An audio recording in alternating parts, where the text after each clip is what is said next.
Pour la 7e journée de la neuvaine, l'accent sera mis sur la contrition parfaite et la vertu de pauvreté si chère à de nombreux saints. La contrition parfaite, c'est quand un homme regrette amèrement d'avoir offensé Dieu, non par peur des conséquences du châtiment, mais par amour pour lui. C'est quand on est pleinement conscient que le Seigneur est infiniment bon et digne de toute considération, toute notre attention et tout notre amour. En conséquence de quoi, l'homme qui aime réellement le Christ chérira cette vertu de pauvreté, puisqu'elle le mène à un plus grand détachement des choses de ce monde qui risque grandement de le conduire au péché. La véritable richesse, c'est Dieu lui-même. Commencez votre journée en demandant à Dieu de vous accorder un cœur suffisamment humble pour éprouver une contrition sincère et profonde. Oui, parce que l'homme est si vulnérable qu'il n'arrive même pas à aimer convenablement sans en avoir la grâce. N'hésitez pas à demander et Dieu vous accordera tout ce dont vous avez besoin et vous allez cheminer progressivement. Ô mon Dieu, je suis infiniment peiné de vous avoir offensé, non seulement par crainte de l'enfer, mais surtout parce que vous êtes infiniment bon et digne de tout mon amour. Donnez-moi, je vous en prie, un véritable esprit de contrition parfaite, un cœur pur et humble, détaché des choses de ce monde, afin que je ne cherche qu'à vous aimer et vous servir. Faites que je trouve ma vraie richesse en vous seul et non dans les biens éphémères de cette terre. Amen. Prenez ensuite quelques instants pour réfléchir au domaine de votre vie où vous pourriez mieux vivre la pauvreté spirituelle en renonçant aux attachements qui vous éloignent de Dieu. Aujourd'hui, engagez-vous à vivre plus simplement en renonçant à quelque chose de matériel ou superflu. Ça peut être de restreindre votre envie de faire un achat pas si utile, sacrifier un moment de distraction lié au confort, aux habitudes programmées que vous accomplissez machinalement depuis longtemps. Et si vous allez plus en profondeur, voyez à quoi vous êtes attaché émotionnellement, que ce soit envers des biens, envers des relations, envers vous-même. Offrez ces renoncements au Seigneur en signe de votre amour pour lui. Démontrez qu'il détient la pleine souveraineté de votre être. Priez, Seigneur, par mes actes de renoncement, attirez-moi davantage vers vous. Que ces petits sacrifices me rappellent que vous êtes ma seule vraie richesse et que rien de ce monde ne pourra jamais me satisfaire autant que votre amour. Tout au long de la journée, chaque fois que vous ressentirez monter une inclinaison vers les choses de ce monde, une forme quelconque d'attrait concupiscent, une recherche de confort, de facilité, que vous vous surprendrez à faire preuve de paresse ou de lâcheté, ou encore que vous éprouverez une tentation d'orgueil en vous donnant un peu trop d'importance, en voulant avoir raison sur votre prochain absolument, d'être difficilement capable d'admettre un tort, tournez-vous vers Dieu et dites intérieurement, Seigneur, que mon cœur soit pauvre et contrit devant vous.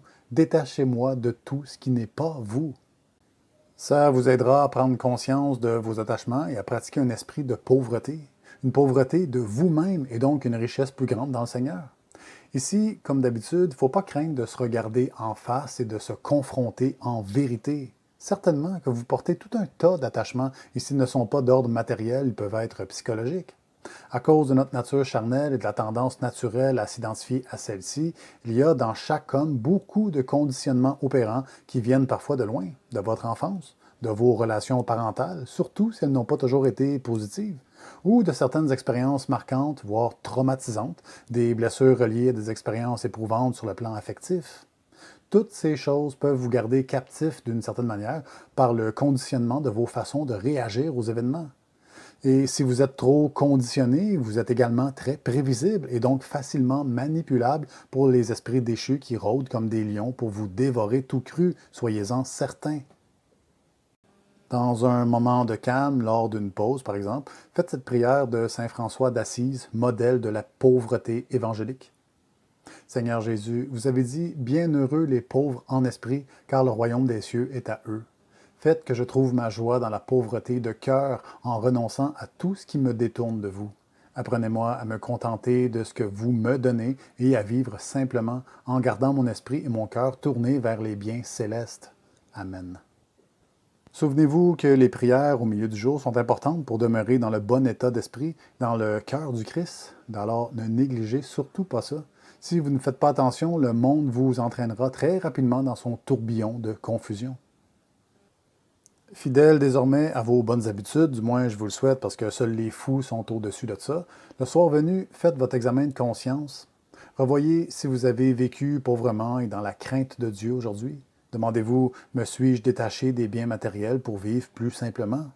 Comment étais-je encore trop attaché à ma petite personne, à mes caprices, à mes désirs? Ai-je éprouvé un vrai regret de mes péchés, une sainte crainte de Dieu? Ai-je offert mes renoncements et mes sacrifices pour grandir en sainteté et en amour pour Dieu? Bien entendu, à de multiples reprises, vous vous êtes fourvoyé. Vous avez cultivé certaines illusions, ne serait-ce que par moments. Allez, soyez honnête. En quelles circonstances vous êtes-vous montré un peu trop égocentrique? N'ayez pas peur, vous n'êtes pas immaculé, pas encore. Un jour peut-être, mais pour l'instant, ce n'est pas le cas. Ne vous mentez pas. Demandez simplement pardon à Dieu pour tous vos attachements désordonnés, votre esprit pécheur, et évertuez-vous à faire mieux chaque jour. Priez et priez encore pour que Dieu prenne pitié de votre misère et accepte de vous donner quelques victoires sur votre chair perverse. Un jour, Jésus croisa un jeune homme bien prospère qui lui demanda comment obtenir la vie éternelle. Il lui répondit, « Si tu veux être parfait, va, vends ce que tu possèdes et donne-le aux pauvres, et tu auras un trésor dans les cieux. Puis viens et suis-moi. » Le jeune homme, entendant cette parole, s'en alla tout triste, car il avait de grands biens. Ce passage vous invite à réfléchir sur vos dépendances au monde. Vous savez, la pauvreté évangélique ne signifie pas seulement de renoncer à des biens matériels, mais surtout de renoncer à tout ce qui prend la première place dans votre cœur au détriment de Dieu. Ce jeune homme était plein de bonne volonté, il était très fidèle à la loi, il s'acquittait de toutes ses obligations, tous ses devoirs, mais son cœur n'était pas pleinement à Dieu. C'est pourquoi il ne suivit pas Jésus au bout du compte. Et vous, seriez-vous disposé à tout délaisser pour le suivre s'il vous le demandait? Vraiment? Qu'est-ce qui vous peinerait de perdre? Vos biens? Votre estime? Votre position professionnelle? Vos amis peut-être? Votre femme? Votre mari? À quoi tenez-vous le plus en ce monde transitoire? Y tenez-vous plus que vous espérez en Dieu? N'hésitez pas à vous confronter un peu, car s'il y a une chose que vous pouvez vous permettre de perdre, ce sont vos illusions. Ainsi, en parlant de prière, avant de vous coucher, suppliez notre Seigneur Jésus-Christ de vous donner un cœur contrit et une pauvreté intérieure conforme à l'Évangile.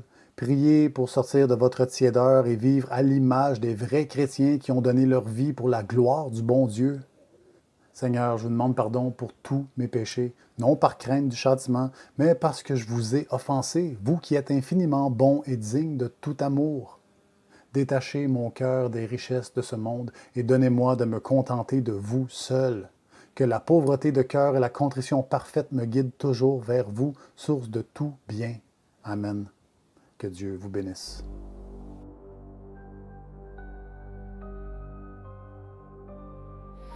Au fond d'une âme pure, sans or, sans argent, il y a une lumière qui brille doucement.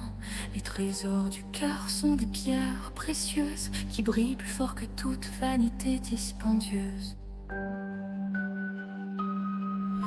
Marcher dans l'humilité, c'est voler sans aile, voguant dans la paix, loin des cris, des querelles. Le silence d'un instant vaut plus que des milliers d'heures et de dollars gaspillés.